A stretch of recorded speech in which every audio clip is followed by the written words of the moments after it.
ಎಲ್ಲರಿಗೂ ನಮಸ್ತೆ. ಭಾಷಾ ಜ್ಞಾನ ಯೂಟ್ಯೂಬ್ ಚಾನಲ್ಗೆ ಸ್ವಾಗತ.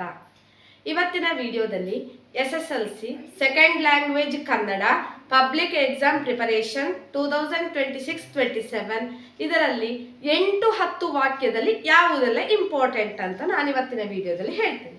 ಪ್ರೀವಿಯಸ್ ವಿಡಿಯೋದಲ್ಲಿ ನಿಮಗೆ ಬೇಕು ಅಂತಾದರೆ ಒಂದೆರಡು ವಾಕ್ಯದಲ್ಲಿ ಉತ್ತರಿಸಿ, 3-4 ವಾಕ್ಯಗಳಲ್ಲಿ ಉತ್ತರಿಸಿ ಪ್ಲೇ ಲಿಸ್ಟಲ್ಲಿ ನಾನು ಆಲ್ರೆಡಿ ಅಪ್ಲೋಡ್ ಮಾಡಿದ್ದೇನೆ. ನೀವು ನನ್ನ ಪ್ಲೇ ಲಿಸ್ಟಲ್ಲಿ SSLC second language public exam preparation ಅಂತ ಟೈಟಲನ್ನು ಕ್ಲಿಕ್ ಮಾಡಿ ಅಲ್ಲಿ ನನ್ನ ವಿಡಿಯೋಸ್ಗಳನ್ನು ನೀವು ಚೆಕ್ ಮಾಡ್ಕೊಳ್ಬೋದು.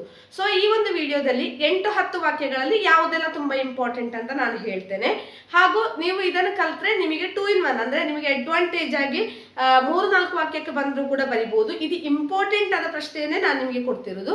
ಸೊ 8-10 ವಾಕ್ಯಗಳಲ್ಲಿ ಬರಲಿಲ್ಲ ಅಂದರೂ ಕೂಡ ನಿಮಗೆ ಇದು 3-4 ವಾಕ್ಯಕ್ಕೆ ಕೂಡ ತುಂಬ ಇಂಪಾರ್ಟೆಂಟ್ ಆಗಿರುವಂತಹ 1-2 ಕ್ವಶನ್ಗಳು. ಸೊ ನೀವು ಇದನ್ನು ಓದಿ ಇಟ್ಟುಕೊಳ್ಳಿ. 8-10 ವಾಕ್ಯಗಳಲ್ಲಿ ಉತ್ತರಿಸಿ. ಯಾವ ಥರ ಬರೆದ್ರೆ ನಿಮಗೆ ಈಸಿಯಾಗಿ ಮಾರ್ಕ್ಸ್ ತೆಗಿಬೋದು ಅನ್ನೋದ್ರ ಮೇಲೆ ಅದು ನಿಮಗೆ ಅಡ್ವಾಂಟೇಜ್ ಆಗ್ತಾ ಹೋಗ್ತದೆ. ಅದರ್ ವಿಡಿಯೋಸ್ಗಳಿಗಾಗಿ ನೀವು ಪ್ಲೇ ಲಿಸ್ಟನ್ನು ಚೆಕ್ ಮಾಡ್ಕೊಳ್ಬೋದು. ಪ್ಲೇ ಲಿಸ್ಟಲ್ಲಿ second language Kannada public exam preparation 2026-27.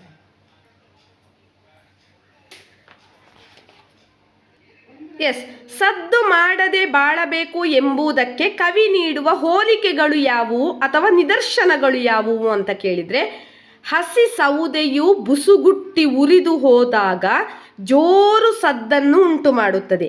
ಬೆಂಕಿಯು ತಗುಲಿದಾಗ ಸಿಡಿಮದ್ದು ಸಿಡಿದು ಆರ್ಭಟಿಸುತ್ತದೆ, ಆದರೆ ಅವುಗಳಿಂದ ಬೆಳಕು ಬರುವುದಿಲ್ಲ.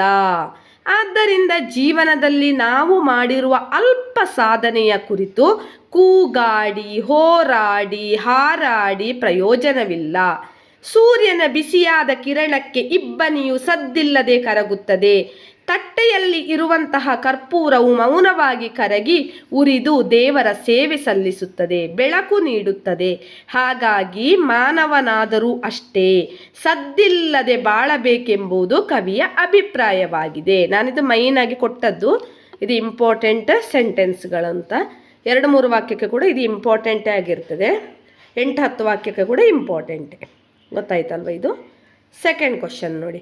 ಗುರಿ ಪದ್ಯದ ಸಾರಾಂಶವನ್ನು ಬರೆಯಿರಿ ಅಂತ ಕೇಳ್ಬೋದು, ಅಥವಾ ಇಂಡೈರೆಕ್ಟ್ ಆಗಿ ನಿಮಗೆ ಈ ಪದ್ಯದಿಂದ ಯಾವುದೇ ಪ್ರಶ್ನೆ ಬಂದರೂ ಕೂಡ ಇದು ಇಂಪಾರ್ಟೆಂಟೇ ಆಗಿರ್ತದೆ. ನೋಡಿ, ಅಲ್ಪವಾದ ಆಸೆಗಳಿಗೆ ಬಲಿಯಾಗದೆ ನಿಶ್ಚಿತವಾದ ಒಂದೇ ಗುರಿಯನ್ನು ಹೊಂದಬೇಕು. ಆ ಗುರಿಯನ್ನು ಸಾಧಿಸಲು ನಿರಂತರವಾದ ಪರಿಶ್ರಮವನ್ನು ಪಡೆಯಬೇಕು. ಕಮಲದ ಹೂವು ಕೆಸರಿನಲ್ಲಿ ಇದ್ದರೂ ಅದು ಸೂರ್ಯನನ್ನು ಅನುಸರಿಸಿ ಅರಳುವುದು. ಅದೇ ರೀತಿ ನಮ್ಮ ಹಿನ್ನೆಲೆ ಹೇಗೆ ಇದ್ದರೂ ಮಹಾತ್ಮರ ಜೀವನದ ಆದರ್ಶಗಳನ್ನು ಅನುಸರಿಸಿ ನಮ್ಮ ಧ್ಯೇಯ ಸಾಧನೆ ಮಾಡಿ ಜೀವನವನ್ನು ಸಾರ್ಥಕಗೊಳಿಸಿಕೊಳ್ಳಬೇಕು. ಗುರಿಯನ್ನು ಮತ್ತೆ ಮತ್ತೆ ಬದಲಾಯಿಸುವುದು ಹೇಡಿತನ. ಗುರಿ ಸಾಧನೆಯಲ್ಲಿ ಎಷ್ಟೇ ಕಷ್ಟಗಳು ಎದುರಾದರೂ ಧೈರ್ಯದಿಂದ ಎದುರಿಸಿ ಮುಂದೆ ಸಾಗಬೇಕು. ಒಂದು ಬಾಣಕ್ಕೆ ಒಂದೇ ಗುರಿ ಇರುವಂತೆ ನಾವು ನಮ್ಮ ಜೀವನದಲ್ಲಿ ಒಂದೇ ಗುರಿಯನ್ನು ಇಟ್ಟುಕೊಳ್ಬೇಕು, ನಾವು ಬದುಕಬೇಕು ಎಂಬುದೇ ಈ ಪದ್ಯದ ಆಶಯ. ಅಥವಾ ಯಾವುದೇ ಪ್ರಶ್ನೆ ಬಂದರೂ ಕೂಡ ನಿಮಗೆ ಸ್ವಲ್ಪ ಅಡ್ವಾಂಟೇಜಸ್ ಆಗಿ ಈ ಆನ್ಸರ್ಗಳನ್ನು ನಾನು ಕೊಡ್ತಾ ಹೋಗಿದ್ದೇನೆ. ಸೆಕೆಂಡ್ ಲ್ಯಾಂಗ್ವೇಜಿಗೆ ಸಂಬಂಧಿಸಿದಂತೆ ಪ್ರಬಂಧಗಳು, ದೆನ್ ಗ್ರಾಮರ್ ಪಾರ್ಟಿಗೆ ಸಂಬಂಧಿಸಿದಂತೆ ಸಂಧಿಗಳು, ಸಮಾಸಗಳು, ಇದೆಲ್ಲ ನಾನು ಬೇರೆ ಬೇರೆ ಟೈಟಲ್ ಹಾಕಿ ಪ್ಲೇ ಲಿಸ್ಟಲ್ಲಿ ಅಪ್ಲೋಡ್ ಮಾಡ್ತಾ ಬಂದಿದ್ದೇನೆ. ನೀವು ಅಲ್ಲಿ ನನ್ನ ವೀಡಿಯೋಸ್ಗಳನ್ನು ಚೆಕ್ ಮಾಡ್ಕೊಳ್ಬೋದು. ಚಾನಲನ್ನು ಆದಷ್ಟು ಶೇರ್ ಮಾಡಿ, ಸಬ್ಸ್ಕ್ರೈಬ್ ಮಾಡಿ, ಲೈಕ್ ಮಾಡಿ, ಕಮೆಂಟ್ ಮಾಡಿ ಮತ್ತು ಪಕ್ಕದಲ್ಲಿರುವ ಬೆಲ್ ಐಕನ್ ಅನ್ನು ಹೆಚ್ಚಿನ ನೋಟಿಫಿಕೇಶನ್ಗಾಗಿ ಕ್ಲಿಕ್ ಮಾಡಿ. Don't forget to click the bell icon. Thank you for watching.